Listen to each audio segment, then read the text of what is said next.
अगर अगर रिजल्ट को जांच करके भुगतान की बात होती है जो नियम ही कहता है, तो इसकी जांच कैसे रोकी जाएगी? पहली बात। दूसरी बात, जैसा कि हमने कहा है और उसमें हम आप सबों को आमंत्रित करते हैं, और मदन मोहन जी के ध्यानाकर्षण के मूल उत्तर में ही मैंने इसीलिए कहा था कि हम सदन के सारे माननीय सदस्यों से अनुरोध करते हैं कि जो जांच की प्रक्रिया है उसको कैसे आप शीघ्र पूरा कराने के संबंध में नियमित तरीके से, जिसमें जो सरकार की मंशा है या जो नियम है जो जांच कराने के, वो कैसे हम पूरा कर सकते हैं। आप हमें जो भी सुझाव देंगे हम उसका स्वागत करेंगे, और सरकार उसमें जांच सिर्फ नियमित तरीके से शीघ्र पूरा कराना ये सरकार की भी मंशा है। आखिर मंशा नहीं रहती तो हम पैसा देते क्यों? और पैसा हमने उपलब्ध कराया है तो शिक्षकों और कर्मचारियों के लिए भी, इसलिए इस जांच में भी आप सहयोग करिए। और हम आप सबों से आग्रह करते हैं कि जांच की प्रक्रिया कैसे कम से कम दिनों में पूरी हो सकती है, या इसको कैसे आप भी समझते हैं जो हमने कहा कि शिक्षकों की पात्रता के साथ अनुदान की भी पात्रता कितनी की बनेगी, इसको भी तो सरकार सुनिश्चित करेगी अगर रिजल्ट आधारित। महोदय, जब टीआर इनके यहाँ उपलब्ध है, बच्चों के रिजल्ट की जांच क्या होगी? आप रिजल्ट देते हैं, आपके यहाँ टीआर उपलब्ध है, अब टीआर को देखिए, इसमें जांच क्या होना है? एक गलतफहमी है, और गलतफहमी है, एक गलतफहमी की है, पात्रता जांच नहीं होनी है। महोदय, संस्था की जांच के बारे में हमने कहा था, मंत्री महोदय, ये संस्था को अनुदान दिया जाता है, उसकी अनमान्यता की जांच, और अनमान्यता की जांच कैबिनेट के निर्णय के। सभापति महोदय, मैं अपनी बात थोड़ी स्पष्टता के साथ कहना चाहता हूं, हमको संरक्षित किया जाए।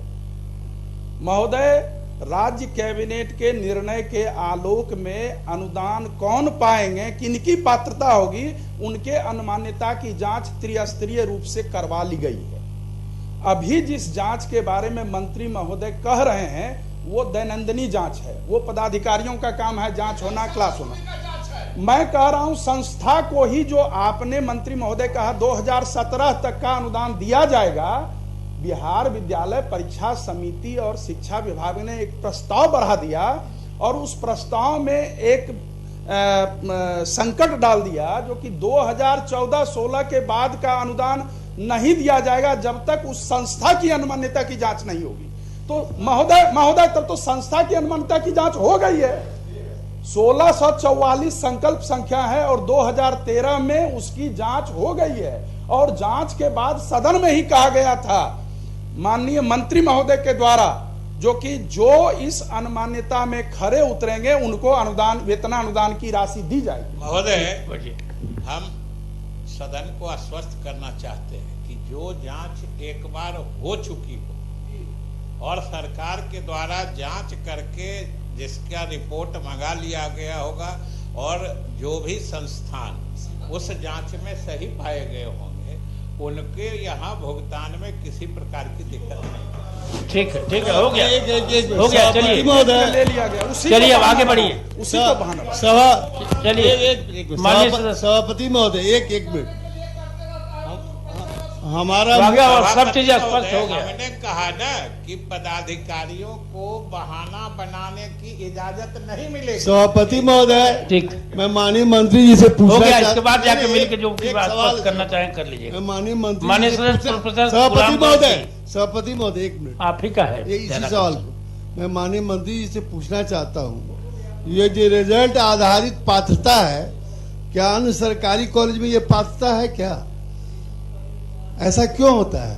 इस पर सरकार को विचार करना चाहिए कि आप रिजल्ट आधारित पात्रता, नहीं सभापति महोदय, माननीय मंत्री जो कहे वो सब बात है, मैं संज्ञान में लाता हूं इनके, इस पर विचार करना चाहिए सरकार को। चलिए आप पढ़िए, आपका ये है।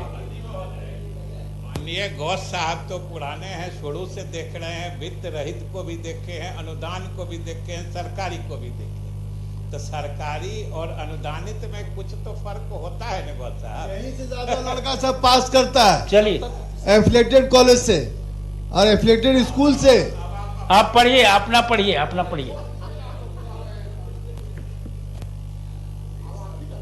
ज्ञान में आपके माध्यम से देना चाहता हूं, माननीय मुख्यमंत्री महोदय भी बार बार कहते रहे हैं जो कि जो विद्यालयों में ड्रॉप आउट्स होते हैं छात्र छात्राओं के, उसके रोकने का प्रयास किया जाए, और रोकने के लिए प्रयास भी किया गया। लेकिन प्रश्न से ही संबंधित है महोदय, अब हमको रोका टोका जा रहा है। मैं बहुत महत्वपूर्ण प्रश्न दे रहा हूं।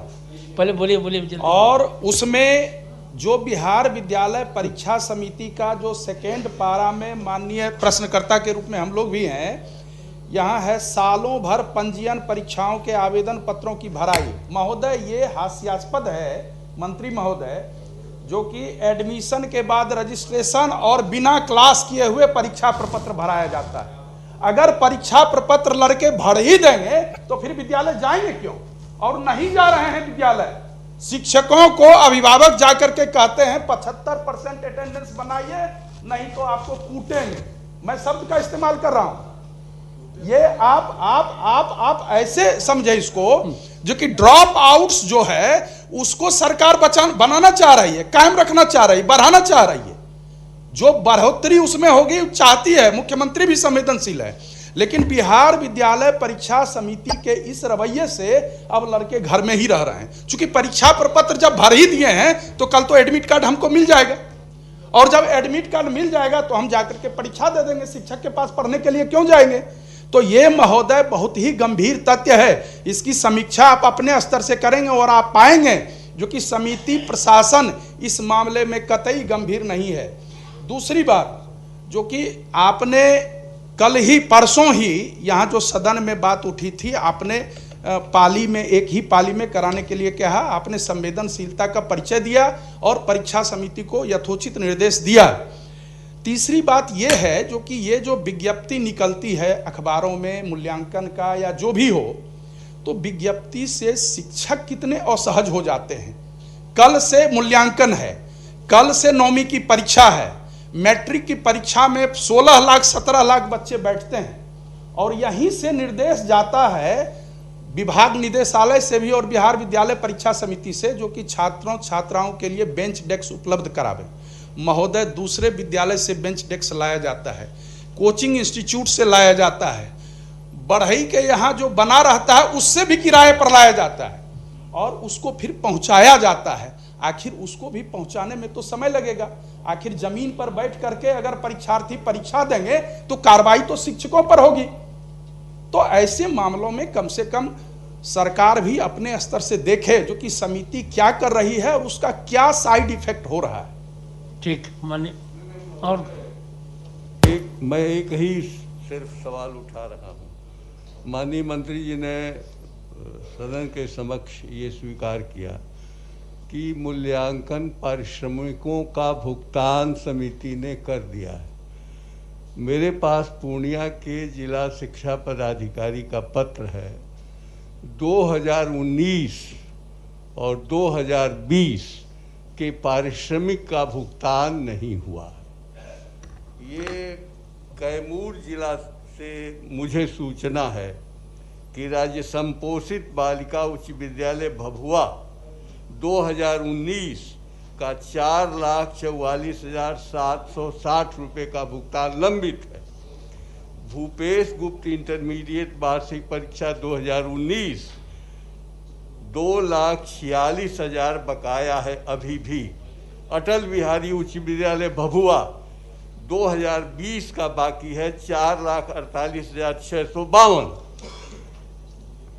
श्रीमती उदासी देवी उच्च विद्यालय अखलासपुर का 2019 का बाकी है 7,46,396। अब बताइए, 2-2 वर्षों तक मूल्यांकन का पारिश्रमिक बकाया रहता है और उन शिक्षकों को ये आदेश दिया जाता है कि आप मूल्यांकन नहीं करिएगा तो आप पर सख्त से सख्त कार्रवाई की जाए। हर बात में सख्त आदेश है एकदम शिक्षकों के लिए, चाहे सुविधा हो न सुविधा हो। वसुधा केंद्र में दौड़िए या साइबर कैफे में दौड़िए, समय पर फार्म भर दीजिए, समय पर पंजीयन कर दीजिए, समय पर सब कुछ कर दीजिए, रिजल्ट भी केंद्र पर बना दीजिए। परीक्षा समिति तो सिर्फ छपवा करके वाहवाही लेगी कि हम भारत में एकदम सर्वप्रथम हो गए। तो ये सारे सवालों पे मुझे लगता है कि माननीय मंत्री जी को गंभीरतापूर्वक विचार विमर्श करने की जरूरत है। समिति का जो मुख्य काम है, कमिटी ऑन कोर्सेस, गुणवत्तापूर्ण शिक्षा के लिए काम करना, वो बिल्कुल शून्य है।